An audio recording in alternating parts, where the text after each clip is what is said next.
excuse me, one of the guys you got that's making a big jump seems like he's making somewhat of an impact so far, Michael Garner. What's what are you seeing from him, and what do you think is kind of been key to him, having a pretty solid spring so far? Sure. I think one thing we've done, we've kind of increased the diversity of skill sets, between the outside backers / edge guys of those positions. And Mike represents that diversity. He's 6'6", 6'7", weighing 300 pounds, and really is doing a good job. You got to remember, coming out of high school at a Bloom, it was probably only like 220, went down to Grambling, and so this has been a new world here the last 3 months, just in terms of the resources and things, and just a lot of stuff is different. So he's done a really good job in the run game, and I'm impressed with the progress he's made. There's work to be done, but it's difficult to find somebody at that size that's athletic. He has multiple years of eligibility, which excites us, and obviously he's kind of a hometown product, being from the Chicagoland area with a close support system. I think that all those factors allowed him to kind of come in here and have some success. The highs are really good. Like, the highs can really help us. My job is to work on the consistency of play down in, down out. Coach, when we spoke to you last year, you mentioned the size and kind of the parameters you wanted for the position. Your position was 6'4", 250 around there. It seems like you guys have gotten bigger. Has that kind of changed this year, and what are you looking for from your outside linebackers? Yeah, and just like piggyback what I said earlier, we've changed some things schematically, defense, which you guys up in the windows have seen, and so we're trying to find a diverse group of skill sets. And so, between, take a look at a Corey Walker who played the MAC and is again a guy that's 6'5" and over 290.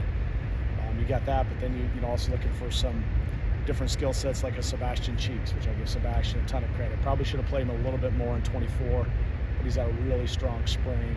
Tyrese Fearbury, even an early enrollee Nick Clayton, they provide just a little bit more get off, a little bit more twitch, a little bit more snap, and hopefully some more pass rush ability. So I think we've juggled around. We've moved Darren Witt. He's still with me on some packages, but he backs off the ball and plays some other situations. So I think the biggest theme heading into 25 from my room is just a lot of diversity of body types, a lot of diversity of skill sets, and working to try to blend our schemes and put the guys in the proper position to help our defense be better than it was last year. Mike talked about less of a do-your-job mentality and more a game changer. Yeah. Just from your perspective, what does that mean to you, and how do you get that? Yeah, I think what it means is on the guys in the front, and again, EJ Whitlow and I work together, we have more of a mentality of getting off the ball and trying to operate on their side of the line of scrimmage. Clearly, you guys know, I don't have to remind you where we were nationally in terms of tackles for losses. We have decent pressure rate, but we didn't finish on sacks, and so we need to do that.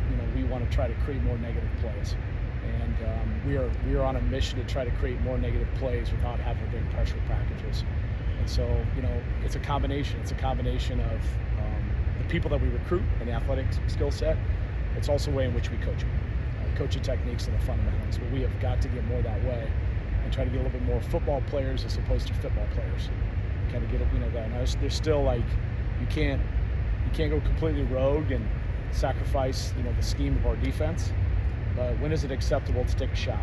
And when is it acceptable to try to do that? Because we didn't create enough negatives last year, and we have to do that. There's a lot of new guys in the building, but one of the main returners is Daryl Peterson. Yeah. How does he kind of fit into this equation? He's gotten a little bigger, it seems. How does he fit into the equation? And especially maybe in that pass rush sense, how do you think he can improve this year? I think when you look back upon 24, Daryl was really, really strong in the run game. And so we believe that by putting on some more weight, he can still be a really effective guy in regards to stopping the run. I think most of his success is actually last year, what we're seeing in terms of affecting the quarterback with a little bit more of a 3 technique than off the edge, but he's still working both of those skill sets. And I'm a ways from figuring out, Coach Whitlow and I are ways from figuring out, who are that best combination of people that can affect the quarterback. Our sack totals are not where they needed to be. We've got to finish on the quarterback. We were able to get some pressure last year, but finish on the quarterback. So is Daryl a little more inside on the edge, to be determined, but has been hands down the leader in my room in regards to the standard at which we need to play. The physicality and the effort and the attitude, and I have a lot of respect for him. He was a part of a transition in the coaching staff, and now he's part of a transition in a defensive scheme. And we have forced through that transition in the defensive scheme.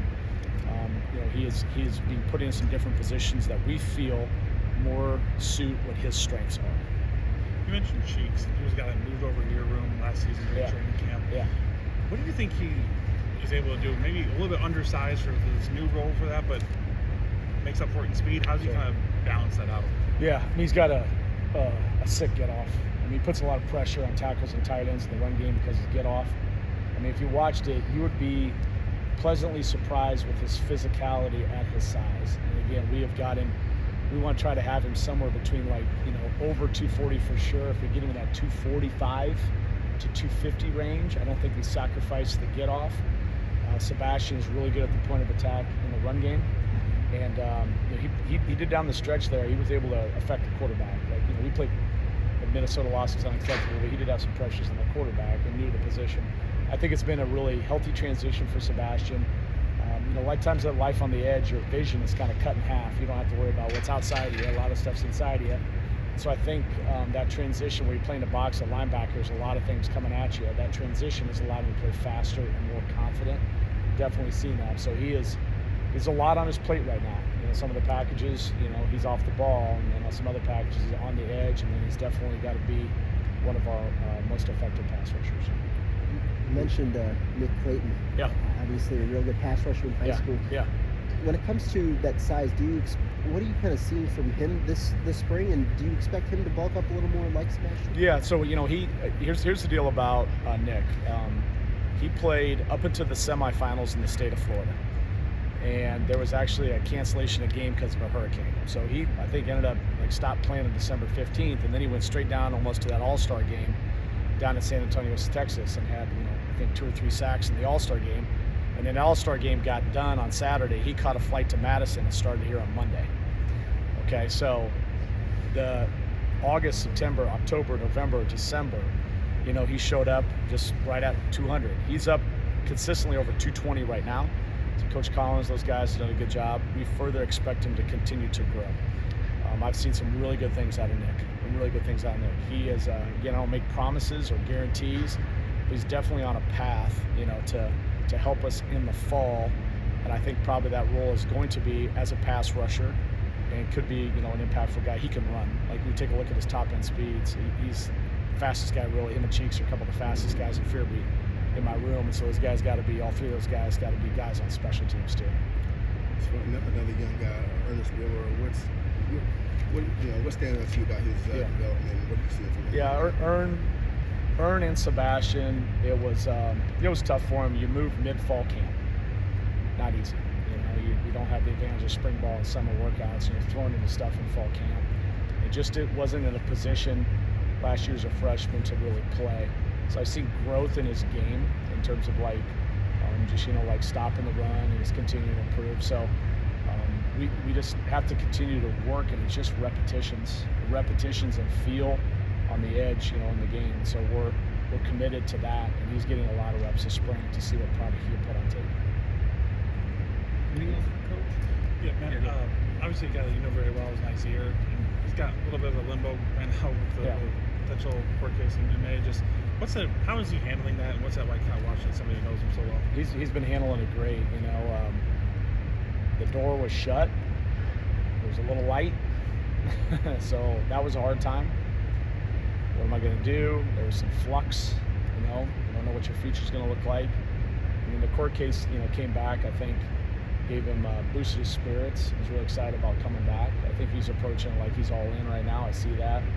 So, you guys know, I think arguably I'm biased because I know since high school, but I thought he had a really productive year last year. We look forward to him, and Rico's back, and so it adds a lot of depth there. And then another guy, Coach 2, JBR Suggs, he's been doing a really good job as a 3 technique. And so that was kind of, Nye coming back did have a factor with Suggs as they played together at Grand Valley State, and they were very, very close friends.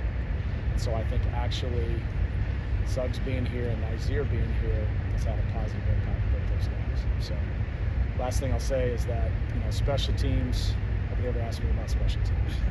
Well, special teams I'm going to talk about special teams, if that's all right. So, last year, I think it got probably overshadowed with some of the results of our season, but in the top 20 kickoff return, top 10 net punt. In terms of kickoff efficiency, we were top 10. So we build off that. The thing we have to really address is the punt return unit. We weren't very good on the edges holding up, and we have to establish a punt return. That position last year was not where we needed to be. So I'm cautiously optimistic. Take a look at Ballard, who came in from Ohio State, got good ball skills, can run. He's getting some reps back there. Tyrell Henry, second year in the program.